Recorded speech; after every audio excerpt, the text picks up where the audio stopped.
y a jamais eu de projet man ak Ousmane bi mu commencé dugg assemblée si la suñu diggante commencé di yàqu. Donc le projet dont tu parles qui n'a jamais existé qui n'a jamais eu lieu fekk na man ak Ousmane jaarootuñu taal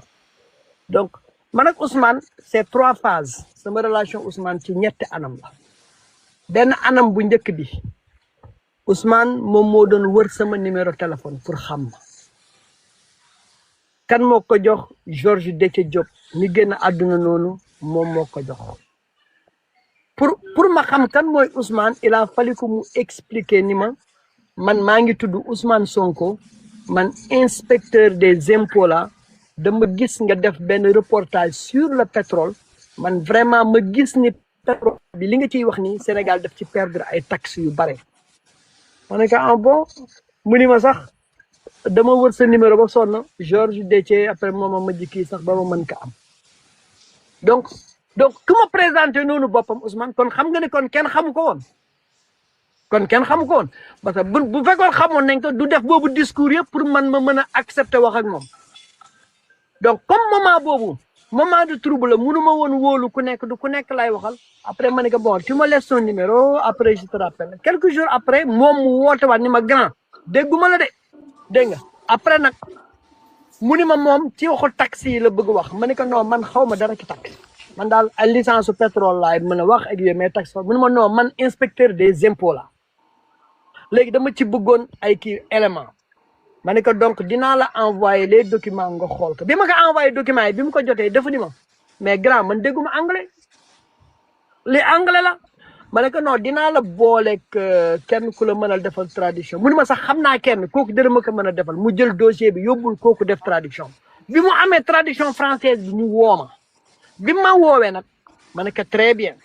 léegi nag mu ni ma léegi à partir de ces informations dama ci bëgg bind article ma ne ko c'est bien mu ni balaa koy publier dama la ko bëgg yónnee nga xool ko bi mu bindee article bi ma xool article bi rectifier ko parce que y avait trop de désordre c'était mal structuré vraiment du n'importe quoi ma defaraat article bi si la jël article bi envoyé que les sites internet kenn nangu ko publier benn site moo ko nangu publier mooy Dakaractu ñeneen ñi ngay gis ñii ji wax yëpp kenn nangu ko woon laal Dakaractu rek moo ko nangu woon publier c'était la première correspondance mooy bi muy bind di wax leen Aliou Sall nanu delloo suñu ay taxes foofu la problème mi commencé donc ki ma xamoon ki man ce n'était pas un homme politique c'était un fonctionnaire bi nga xam ni gis na ni Sénégal dafa ñàkk ay taxes à travers man li ma wax donc c'est très important ni xamante bi fan la tàmbalee c'est important la deuxième phase bi mu demee nag ba nga xam ni gaañ attaqué nañ ko ndax kiiwam boobu dañ koy affecté dañ koy suspendre dañ koy dàq et cetera ak yooyu il est maintenant beaucoup plus vocal di dem ci presse mais balaa muy dem daf may woo ni waxtaan sur le sujet moo tax à l'époque Ndeye Fatou Ndiaye rek moo ko daan vraiment kii am na ku ma gis si biir mu ni c'était en quelle année. mais Baba xam nga tey li tax ma laaj la question boobu mooy. envers confiance bu mu am noonu ci yow. xanaa dina ne kii de xaar ma yónnee ko sama livre bi mu liiral ma ko xool ba xam. amul benn faute comme yéen a ngi daan weccoo ban livre. livre solution bi.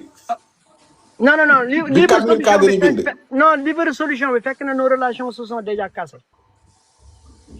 Ok yow. après je crois que tu parlais du livre le pétrole. waaw mooy livre solution bi rek mooy bi mu def. pétrole bi y a deux livres y a deux. non livre solution bi là avant pétrole bi. non livre solution bi fekk les relations se sont déjà cassées. am na ku posé benn question bi nee na c'était en quelle année. man bi may wax ci pétrole bi. C'est le 19 juin 2012, 3 mois après l'arrivée de Macky Sall au pouvoir. Le premier président qui en avait parlé et qui avait saisi l'occasion, c'était Maître Abdoulaye Wade par le biais du journaliste Mamadou Moudbane, qui m'avait demandé les documents, m'a envoyé quoi. Si le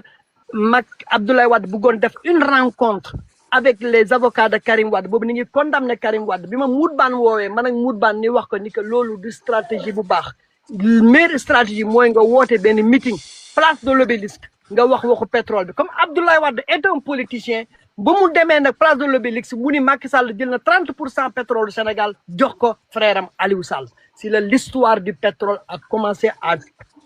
s'étendre maintenant dans les familles sénégalaises mais yow yan manquement nga constaté woon yan manquement nga gisoon ba taxoon nga wax ni li ñu kiiwee pétrole bi xawma affaire yooyu ba Ousmane Sonko am ci accès pour mën a yàq der.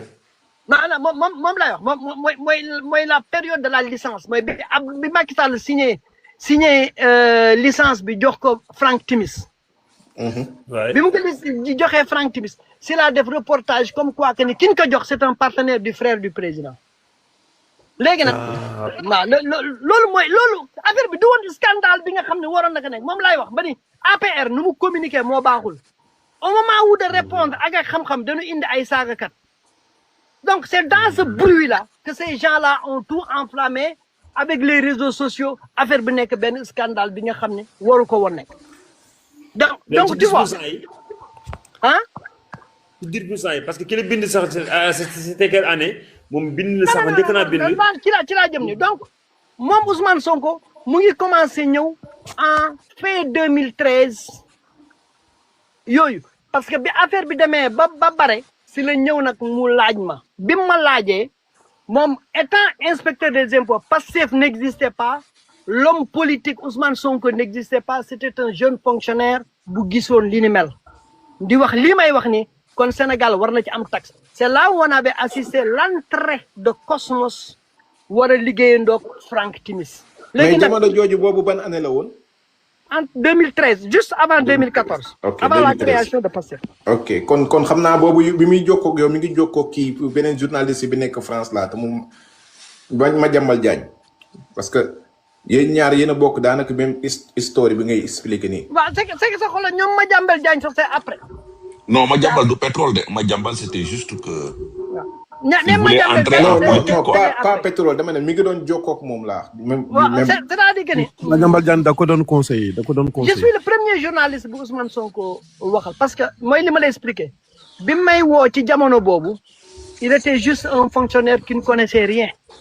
Ousmane Sonko il a la technique il a la tactique de la terre brûlée. c'est-à-dire que su waxee bu la jëriñoo pare da lay écraser voilà. c'est-à-dire que bu gisee nit bu xam ni fii moom mën na fi changer mën na fi kii rek. dafa kay oui.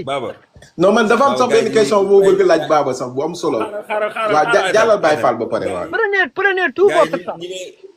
gars yi ñu ngi lay bàyyi xel bu baax a baax ci li ngay wax mais dafa am foo xam da nga fa laal te foofu bëgg nañ mu leer parce que Ousmane Sonko bi mu amee fit taxaw ni Aline Sall feerul Macky Sall joxe na pétrole bi jaay na pétrole bi yow dafa am article boo bind ci loolu la sukkandiku ba yàq dara te ni nga wax nga ni yow loolu jërul muy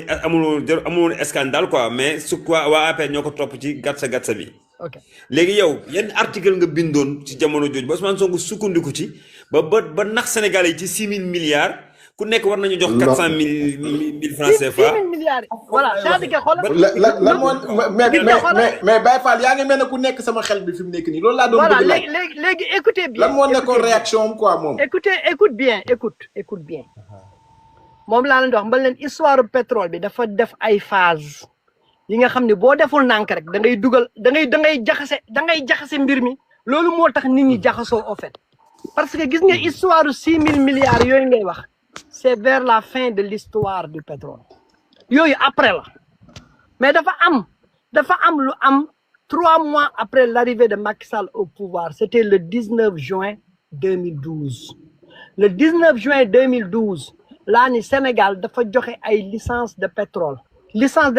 bi ñu jox bi benn waay bu tudd Franck Timis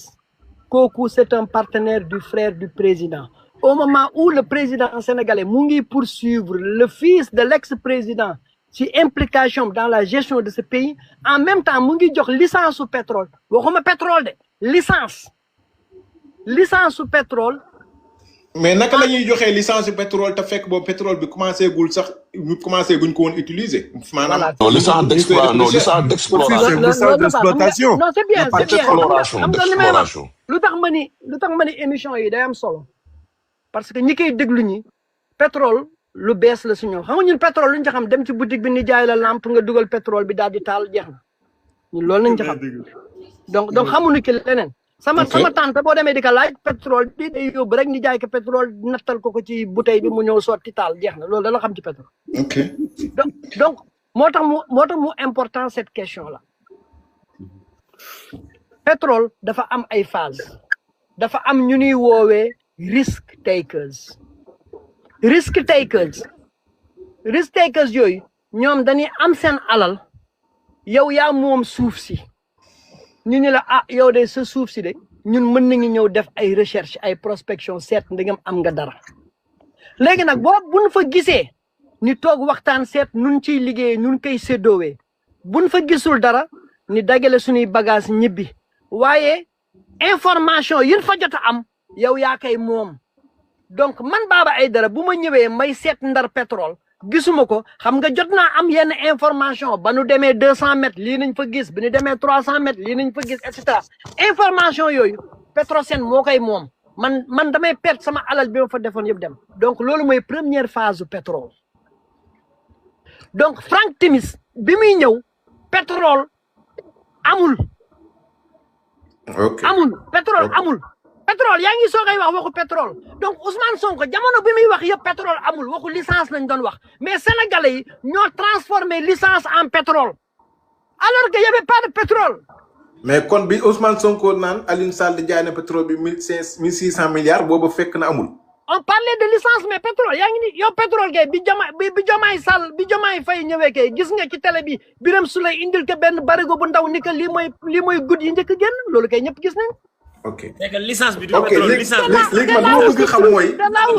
yow en tant que journaliste yow ndax Alioune Sall li Sonko ne jaay na pétrole bi 1600 milliards loolu am na wala amul. mais loolu man démentir naa ko. loolu démentir naa ko. ok.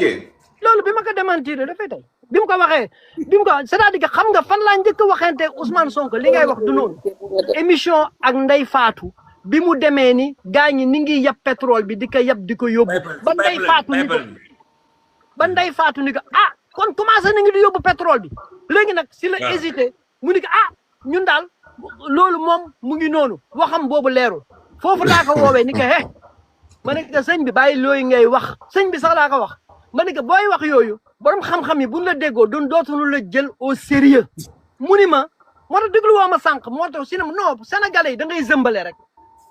ok yow léegi bi mu defee loolu war nga xalaat ni en tant que journaliste lii danger la ci réew mi war nga génn sax nga défier ko defoon nga ko jamono jooju. écoute man maay le journaliste le plus insulté par les gens de Pastef. ok man maay le journal boo gisee saaga journal yu ñuy saaga yëpp ñoom ma jàmbel après la man maay journaliste bu ñu njëkkee woowee de tous les noms d'oiseaux parce que man xaw ma Ousmane. bëggoon participer aussi ñu ngi leen di nuyu Baye Fall. Baye yaa ngi may dégg. waaw. ñu ngi leen di nuyu yéen ñi fi ne yëpp di nuyu sama yaay